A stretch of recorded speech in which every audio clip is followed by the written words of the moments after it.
Сәлем достар, менің каналыма қош келдіңіздер.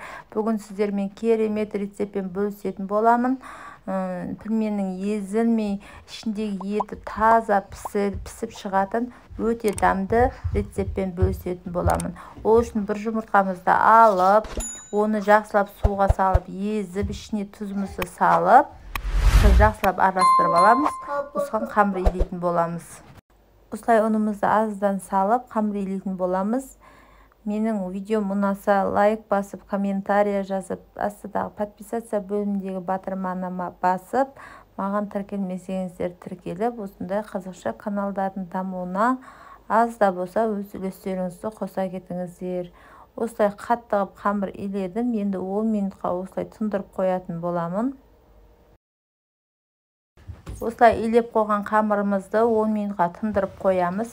10 минуттан кейін қайтадан тағы осылай илеп, тағы да бетін жауып, тағы да 10 минутқа тындырып қоямыз. Сонда қамырымыз өте әдемі болып жайылатын болады.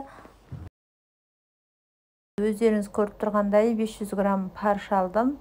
Паршын үстіне тұзымызды салып, бұрышымызды салып, өздеріңіздің қалауларыңыз бойынша дәмдеуіштер қосып, пиязымызды ұсақтап турап, осылай парш істейміз. Пияз турап салғаным түспей қапты видеоға. Пияз салып, осылай парш жасадым. Қамырды осылай жайып алдым. Жайып болған екен, осылай стаканның көмегіменен барлығын домалақ қылып кесіп шықтым.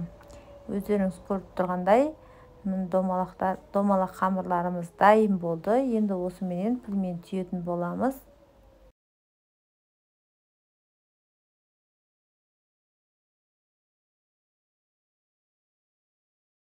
Пельменімізді осылай түйіп алдым барлығын. Енді оны мантоваркаға салатын боламын. Яғни мантоваркада 30 минут пісіріп аламын. Ішіндегі еті таза пісудің мақсатында және де қамырды езілмей түсудің мақсатында пісіріп аламын. Осылай жасасаңыздар, еті таза піседі. Әшін суға қайнатып алғаннан гөрі осылай буда пісіріп алып, өздеріңіз көріп тұрғандай мантоваркаға бәрін осылай орналастырдым. Енді 30 минутқа газге буға пісіретін боламын. Мантоваркаға буға пісіріп алдым. 30 минут пісіп шықты.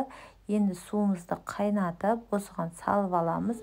Ішіне тұзымызды, өздеріңіздің қалауларыңыз бойынша приправаларыңызды, болмаса майды шыжғырып, ішіне томат қосып, картошка қосып, солай жасасаңыздар да болады.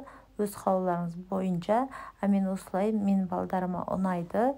Осыған ролтон приправаны салып, осылай ішкен ұнағандықтан осылай жасап бердім. Өздеріңіз көріп тұрғандай өте дәмді болып шықты. Осылай суға салып пісіргеннен кейін, мантоваркада құрғақ болып тұрды. Енді суға салған екен, ісініп, әдемі болып, осындай пельмендер дайын болды. Міне өздеріңіз көріп тұрғандай, құрғақтай жеймін десе, құрғақтай дайындап берсеңіздер болады. Сорпалап ішемін десе, сорпалап дайындап берсеңіздер болады. Өте дәмді шықты. Сау болыңыздар.